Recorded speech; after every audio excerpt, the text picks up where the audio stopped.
1480 KCIM Sports presents KCIM Sports Rewind.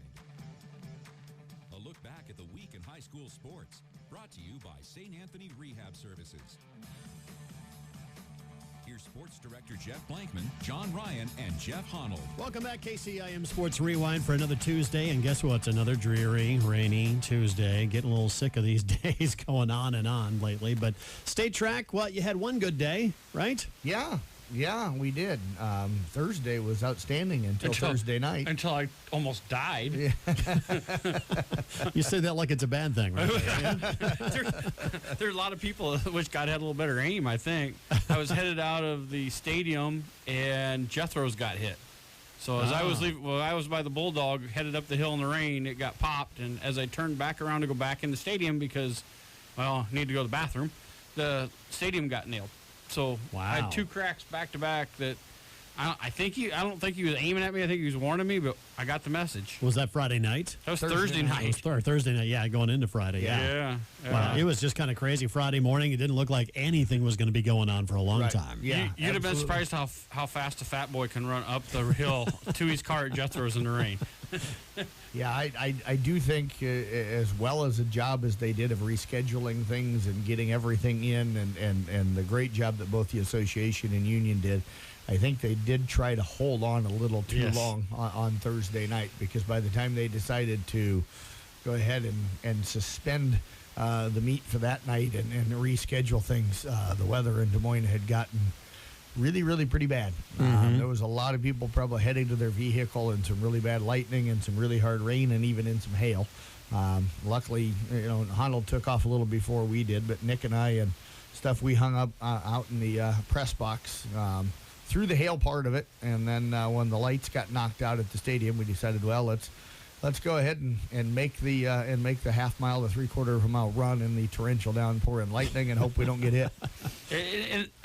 It's to their defense, it popped up quickly. It did. We actually had lightning to the east of us, and then you could see it coming. And the officials, the starters, were doing everything they could do to get that last 400 done. They wanted to get that in, and the problem was I think now talking to Quaylar and those guys, they were over in the field house trying to keep corral the kids, and they didn't realize that they had trained all the way back to Omaha. So by the time they let us go, there was no breaks in it. Yeah. But and I think if they'd have known, they'd have probably ran it on time. Right. But they try to keep it no more than 15 minutes ahead so everybody can get there, and it was a problem. Yeah, because originally there wasn't anything in the forecast for Thursday night. I think the bad thing was we went into the delay, and then all of a sudden we got to this point where it wasn't raining. You could kind of tell that the storm was still there and it wasn't going to go anywhere, but it was still lightning a little bit, so we were in those 30-minute delays. But by the time they decided that, okay, let's go ahead and suspend it, it was torrential at that point, and the worst part of the storm was right on top of us. And being locked up with a bunch of media people, we are three of the coolest people on the face of the earth. Sorry, I'm talking about you. You guys that are in print media, wow. You guys did a lot. Of course, we brought everybody named Jeff that we could possibly find to send down to cover this. Jeff Blankman, our sports director, Jeff Honnold, and Jeff Storyahan. You guys had video interviews. You had pictures, everything, you name it. It's all up on the website. If anybody wants to go back and watch any of it, it really is terrific stuff to cover. Every kid, every event. Yeah, we got the only thing we didn't get was the Audubon Boys Shuttle Hurdle with an interview. Yeah, well, they had a little issue, and I said to them, I understand if you don't want to do one, but if you would, I would prefer. And then they just kept going. But the funny thing was the very next day, a few of them come up to me and says, "Why didn't you video us yesterday?" You left? Tried. Yeah. So, they were giving me a hard time, Good day, though. Good meet for South Central Calhoun teams. Got a couple champions coming out of there. Yeah, you bet. The boys distance medley team, what a special run that they had. Yeah. That was a great race. And then the 800 meters might have been my favorite event to be able to watch down there that day in Class 2A. You had Chase McAllister and Spencer Moon, of course, of South Central, and then I forget the young man's name from Maple Valley, Anthony Charter-O'Cute. They were ranked 1, 2, 3. They had run against each other twice during the season, including at districts, and I still go back to the comment Chase made during his interview that, they had a goal of running about a 57 first 400 was kind of their strategy. And he was coming down the straightaway, towards the finish line for that first 400. And he looked up at the clock and he goes, "Ooh, I'm on pace for a 54. I need to cut back a little bit." And I had said something to Jeff at that point. I said, he's slowing down. Yeah.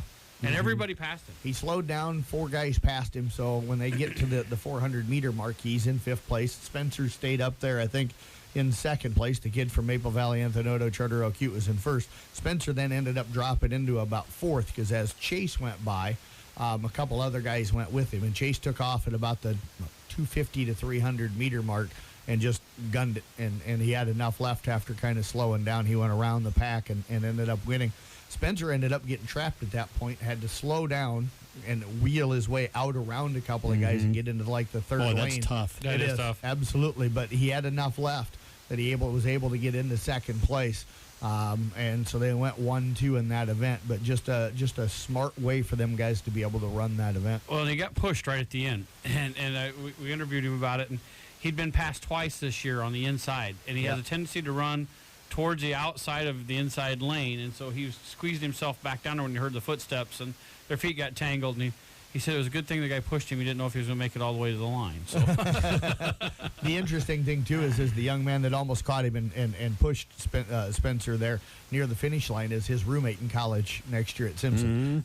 So they hugged it out afterwards, and everything was good to go, and nobody was mad at anybody. It was just one of those things. And just the reaction out of those two going 1-2. Yeah. You could tell that they worked hard all year long at it, and they were both happy for each other, and it was a really good picture taken on that one. Clearly, the goal going in there was that exact scenario. Absolutely. Yes, was to go 1-2 for those just two. Exactly that.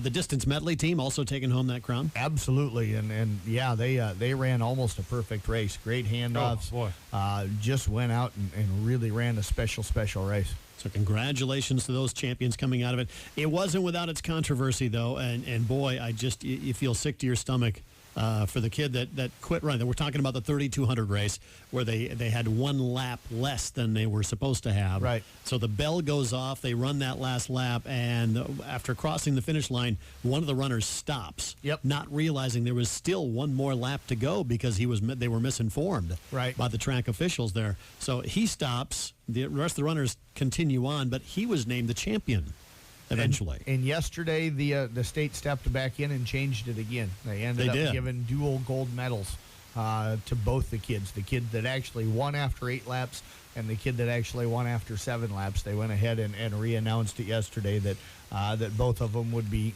given first place finishes. Probably the best way to go on that. Yeah. I don't know if he would have caught him. Yeah, because the kid that ended up winning it after 7 laps kind of went into a dead sprint the last 150 to 200, and he had nothing left. He had in the nothing tank. left, so he finished. I think it was 4th after he realized he had to run again, and then had to try and dig up enough to be able to get another lap. And he had a pretty decent lead. Yeah, he had a decent lead before he kicked it. So it'd have been interesting to see if another lap. I think he'd have had a lot in the tank yet, but you know what? The other kid did it right. So right. You just hate to see that kind of confusion going on. And we talked with Mike Jay, the stadium announcer here, and we'll have that interview coming up in a minute. He addressed that whole situation. But the kid that had run the whole race, all 8 laps, and was eventually declared the winner at first, and then taken away from him to give it to the kid that finished in the 7 laps in first place. What a classy kid. I mean, he came out with a wrist. Sure, it hurts, but, this is not my life and death. And, there's more things out there than this, but, what a classy kid and the way he went about that. Yeah, he tweeted out something about it doesn't matter how many medals he comes up with or something like that at the state track meet, or whatever. So, that's not what life's about or something like that. So he handled the situation extremely, extremely well. So I think it's really nice and probably the only perfect way you can handle it was to go ahead and probably give them both first place medals. Just step back and think about all the events, all the things going on over the years. You don't hear a lot of these. I mean, that was one, and the officials were down there giving her a lot of static about making the change, and she felt bad about it. But it's just one of those things that happens. I've been down there 20 straight years now, 15 of them here at Carroll. I've never seen it before. It's the first time in all the years that I've been covering where they've had that kind of a mistake. So it is rare. Now, Mike J said that does happen. It does. It does Yep. happen more often than you think, and he talks about it in the interview we've got coming up here. But talk about Mike J real quick. I know we're running a little bit late here on this first segment, but real quick about just what he brings to the state track meet. He's amazing at what he does. The knowledge and the homework that he does ahead of time to be able to pull out facts about all of the kids that are running. I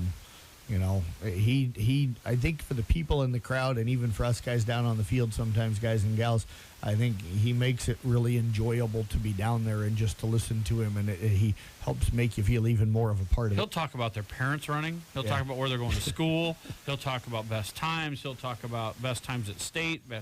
This guy, and he's not.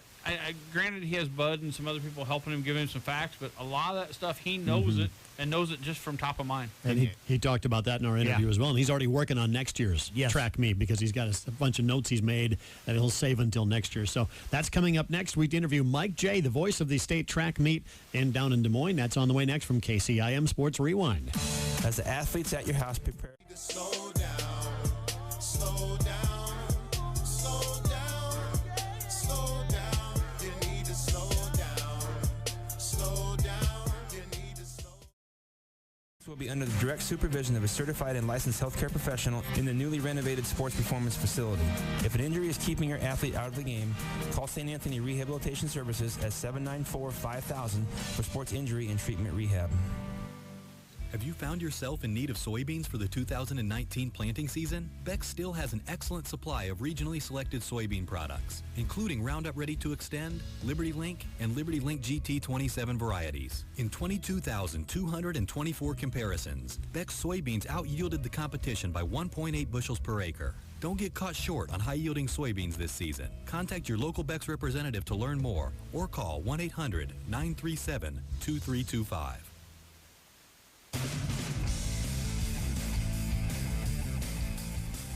Welcome back to KCIM Sports Rewind. John Ryan, along with KCIM Sports Director Jeff Blankman. Jeff, you just recently down at State Track, of course. You may have seen a little bit of action down there over the 3 days, right? Absolutely. It was a kind of a wild weather 3 days, hot one day, raining you later that day, rain the next morning. But the state did a great job of getting everything in, and we were actually wrapped up even early on Saturday, though we started a little bit early as well. So great job. And one of the fun things for me is always to go down and listen to the guy that we've got joining us here on the phone here in a moment. All of us media people love listening to him while we're down on the field covering our runners and our athletes and stuff, and the job he does is tremendous. Yeah, a lot of guys say Tim Fitzpatrick with the state tournament down there is one of those voices, and Father Collison is another one of those legendary voices. Well, this guy is the voice of the state track meet. His name is Mike J. We have him on the phone right now, live from Iowa City, right this morning, Mike? Yep, that's right. I'm here, it looks like it's going to rain again, and, why wouldn't it? It seems like it's rained most every day this spring. So, back in Iowa City and recovering from as you guys mentioned, a great 3 days in Des Moines, and it's kind of ironic, funny, whatever you want to put. Watching Twitter this morning unfold, how everybody is already shifted to baseball and softball. All the media, the coaches, the athletes, how busy people are, and just jumping right into the next season. It's pretty awesome to see that unfold in Iowa. But the state meet was amazing, like it always is, and I'm sure you guys say it, and I've heard people say it every year that this is the best ever. It can't ever get any better. And the next year we say the same thing. Now, let's talk about your end of things. You're the announcer. You're the guy that creates the excitement, and I've heard just people rave about the job you do, but that is such a unique job that you have. Talk about what it takes to prepare for something like a state track meet.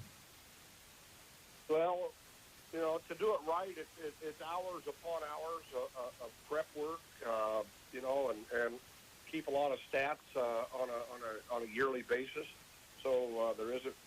So at least get a little bit of sleep on Thursday and Friday night, and it's just it's a labor of love, and it's just doing your homework, and it's I don't do so much to try to find that hidden story. That's your guys' job and the print media job, I don't have time to relay that anyway, but I like to, there's a lot of research involved trying to find out how many medals kids have won, how many times they've qualified to state championships and that type of thing, and state rankings. But it's just it's something that to be honest, I work on, all year long and try to keep up on things. Now, after the state meet, I'll be putting some information aside so I don't have to redo it next year and look it up again and that type of thing. But always following cross country very close and anything that happens in the indoor season as well.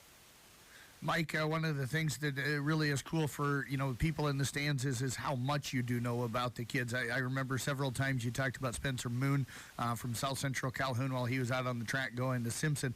With so many schools, so many kids, how do you get all of that information? Because, like you said, you research all year long, but you've got to be reading things from everywhere to be able to get that kind of information. Well, that's part of it, and also the coaches. Most coaches are very good and keep good statistics, and so at least twice a year I send out an email to all school districts asking, do you have cross-country or track athletes that have signed or are going to sign to run somewhere? And most of them are pretty darn good about getting that information back to me, and parents do as well, and get a lot of stuff via Twitter. Twitter is a fantastic thing for what I do. I don't know how many people I follow on Twitter, but every one of them are pertaining to track and field, so I get a lot of information that way. And of course, it takes time, and you guys know that. If you want to do a good job at something, you've got to put the time in to do it, just like these athletes have to put in the time to do well on the Blue Oval. I think, I owe it to them to put in my time and do due diligence to return that.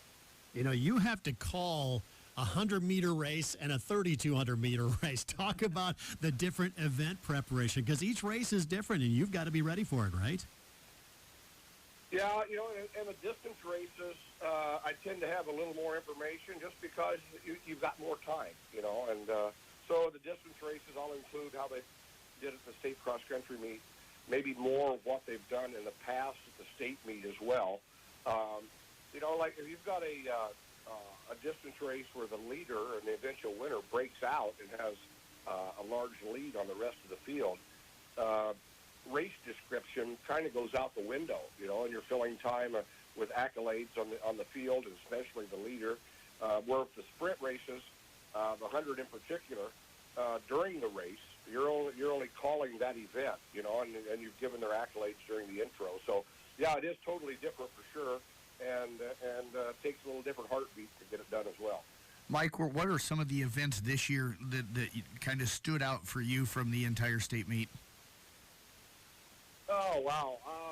One thing that really impressed me was Thursday when it was 90 degrees and Reese Smith ran 9:11 for 3,200. I thought was outstanding.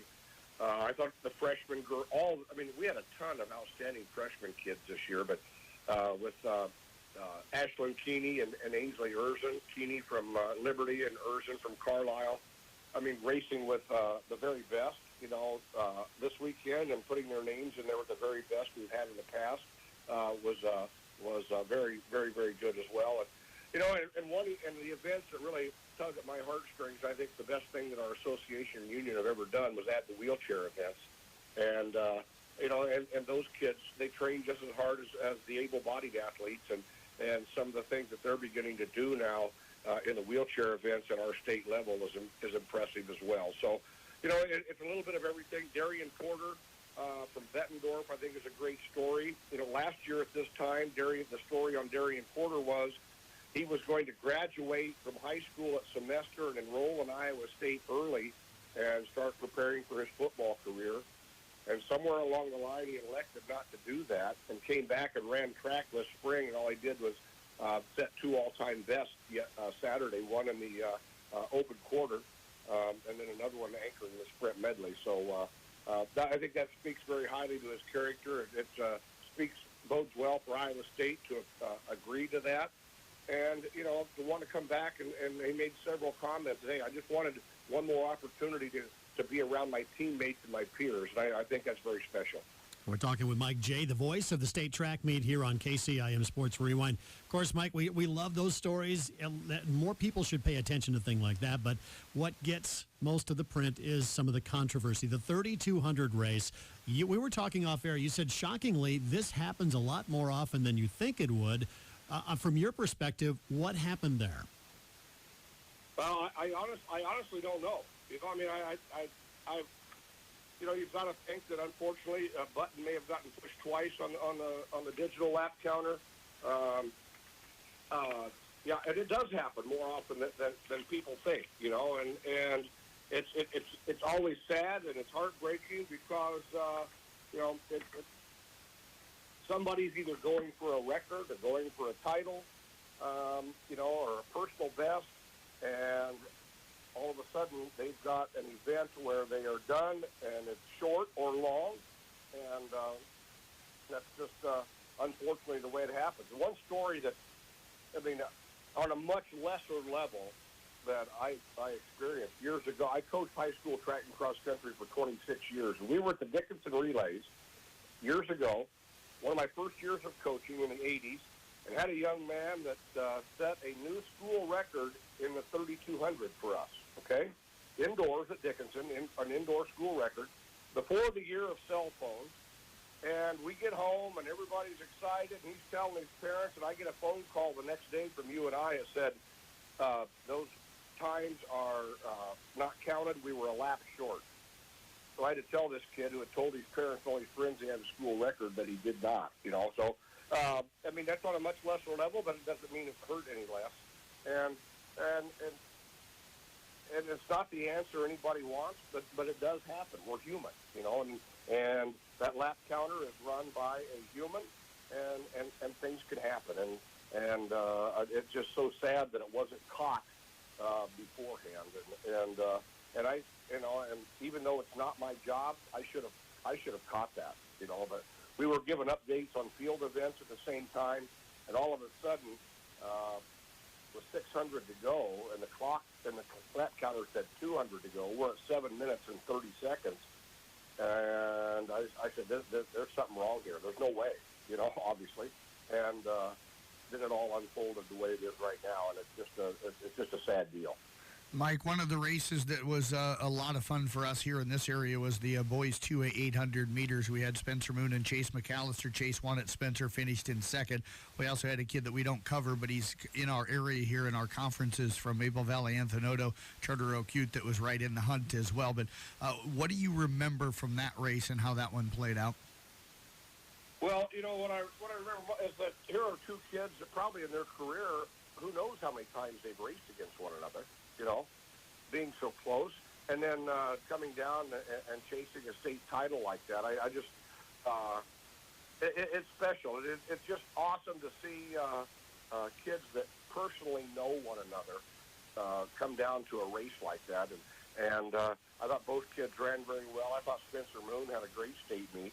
And, it's just, it shows the depth we have in those events. And I just couldn't get over the fact that in my mind, and maybe it's not true, but how many times those two have met up on the track in a cross-country course in their career, and here they are coming down, stride for stride, chasing a state title. Yeah, Mike, and the really cool thing as well is the guy that finished in third is actually going to be Spencer's roommate at Simpson next year. So that's what makes that even more special. Hey, one other thing I wanted to talk to you about: the U.S. Nationals coming into the July, I think it is, to Drake Stadium. You'll be doing the PA there again. What a special event that is to get here in Iowa. Oh, it really is, and it's even bigger. We had it last year, and last year was a non-championship year, meaning that there was no World Championships and no Olympic Games. So a lot of the athletes elect not to run in the U.S. Championships when it's not a championship year, because they can go to Europe and actually, and get in several races and make money. But this year it's for all the marbles. The top three will qualify to go to the World Championships in Doha in September. Which is why this meet is going to be later in the year. In Doha, in July, it's probably about 115 degrees. In September, it cools down to about 105. So they've moved it a little bit later for us to have it here in Iowa. But so hopefully people will realize that, as big as the Drake Relays are, as big as the state meet is, we're going to have the U.S. best here on Iowa soil in July. And as everybody knows that follows track and field at all, the U.S. best, in many cases, is also the world's best. So it's going to be a preview of the World Championship, and the top three, like I say, will make the U.S. team to go to Doha. and hopefully people will come out and support our sport, support the state of Iowa, so we can continue to get big events like this. Now, you've traveled all around the country. You do this all over the place. What are some of your favorite venues? I mean, Drake's got to be a special place. So outside of that, what are some of your other favorite venues and really track and field fans have to go see sometime? Well, that's a great question. You know, Stanford is pretty special. They run the 10,000 meters at 11 o'clock at night Pacific time. It's 1 o'clock for us, but they have it's catered to distance running, and there'll be 4 sections of the 10,000, and every single athlete in 4 sections may break 29 minutes. And the American record was set at that meet as well. And it's those type of things are amazing. Hayward Field in Oregon, which is no longer because they're building a new stadium, was one that was a must go to. Now I'm saying, without being there, because it's not done yet, is the new stadium in Oregon is going to be amazing. There's great places all around the country. I do the Ivy League as well, and that is always the first weekend of May. And this past couple weeks ago, it was at Princeton, which is just an amazing setting. And it'll be at Yale next year. They rotate between 3 schools. Penn, it'll be at Franklin Field, where the 10 relays are held in a couple of years. So Franklin Field's pretty awesome. It's absolutely humongous. And without the Ivy League, I would never get the opportunity to be there, because it's always the same weekend at Drake. But those are some of the places where there's a ton of history, and many of them are just very small venues, but the amount of history that is involved is crazy good. We're talking with Mike Jay, once again, the voice of the state track meet. And Jeff, I know you go down to state track, and this is one of the events you look forward to, is hearing Mike on the mic. Yeah, absolutely. It's probably my favorite state event to be able to cover out of all the different sports that we go to. This one is my favorite, and we all down in the media room talk about being able to listen to Mike. He keeps us up to date with everything's going on. So. Well, Mike, again, thanks so much for your time. We appreciate it. Thanks for the effort you put in. It makes it special for the kids. It makes it special for everybody. So we appreciate your efforts. Well, I appreciate that. And, guys, and I really appreciate small-town radio and small-town newspaper, because those people cover Iowa high school athletics from the heart. And I know it's a dying breed, but hopefully it'll continue to hang on, because without it, we would be lost. Thank you very much for what you do. You bet. We'll see you at the Nationals, U.S. Nationals, right? All righty, sounds great. Mike Jay, once again, joining us here on the phone. And again, one more time, but you got to give it up to a guy. He works hard at this and perfected his craft. Absolutely, and thank him very much. Appreciate him joining us here today. All right, more KCIM Sports Rewind coming up. As the athletes at your house prepare for hard work and fun of the season, remember that St. Anthony Rehab Services provides physical therapy for any sports injury that may sideline your member of the team. Sports injuries can plague kids of all ages and keep them from playing the sport they love. Athletes will be under the direct supervision of a certified and licensed healthcare professional in the newly renovated sports performance facility. If an injury is keeping your athlete out of the game, call St. Anthony Rehabilitation Services at 794-5000 for sports injury and treatment rehab. It is KCIM Sports Rewind. Sports Director Jeff Blankman, Jeff Honnold, and John Ryan along with you. We are fast running out of time. 10 seconds. Go, Jeff. We got some golf. I don't know if can you wrap it up in 10 seconds? I don't know if I can quite talk that fast. Get your finger off the button. I guess we got to slow it down a little bit, take a deep breath, and talk Boys State Golf coming up this week. Yeah, Boys State Golf will be Thursday and Friday this week. Carol's going to be up at Lakeside up in Fort Dodge Thursday and Friday, and then the Kemper boys head over to Marshalltown to the it's the Memorial. I can't think of the exact name of it, but the Memorial one over there. Going to be interesting with the weather. Already talked to some of the Kemper boys, and the Marshalltown course completely underwater already. It'll be interesting to see how well that one ends up playing. American Legion Golf Course. There we go. the American Legion Golf Course over in Marshalltown. So I'm sure Lakeside's probably going to be wet too. So the kids going to have to play through those conditions. But that'll wrap up the boys golf season. Hopefully Wednesday and Thursday we kind of dry out a little bit. They're supposed to be sunny, breezy, and warmer, and only just like a 20% chance of thunderstorms until you get to Thursday night. And then it's an 80% chance. Oh, you're talking about the weather. Yeah. When you say dry out, I was thinking maybe we were thinking of something else. No. I don't know what you're talking about over there. And then A long week. girls stuff will get back to action. Girls golf for state will be Tuesday, Wednesday of next week, right after Memorial Day. The Carroll girls going to be in action as well as Kemper. Congratulations. Yeah, absolutely. Congratulations to both of those and IKEA Manning. So IKEA Manning girls qualified, the Carroll girls qualified, and Katie Schweers from the Kemper girls qualified for the state tournament. So best of luck for them. We'll get everybody kind of covered throughout, the next several days. And then the 28th and 29th, so that'll be next Tuesday and Wednesday. That's going to make it kind of interesting because we've got state tennis those same days up in Waterloo. Isabel Schwabe qualified as an individual, and the team of Abby Bass and Samantha Shorty qualified as a doubles team. So they'll be up in Waterloo with the state tennis tournament those 2 days as well. And we got the first Merchants game coming right in there, too. Yeah, that's the 31st. It's that awkward time of year. You got baseball, softball going on, but yet you're still finishing up girls soccer, got tennis, and girls some soccer golf playoffs as well. begin next week. Uh-huh. So, I don't call games unless it's at least 70. Yeah, well, I'm protesting. Yeah, I did say last night during the broadcast and stuff that I was doing the Carroll softball game last night that I think the state needs to look at both the boys and girls, maybe moving the start of the baseball softball season back a week as far as games wise, and try to get all the postseason tournaments. Every other done state the can do it in the week spring. before, We can suck it up and do it. Yeah, just find a way to get one season Give 'em a done week. before you start By the next way, season. you just went over your 10 seconds just a little bit. Yeah, So- probably by about 2 minutes. Can we set a new PR? Oh, no. You'd have to go about another 20 minutes for that. That is KCIM Sports Rewind for this week. When you need to know, KCI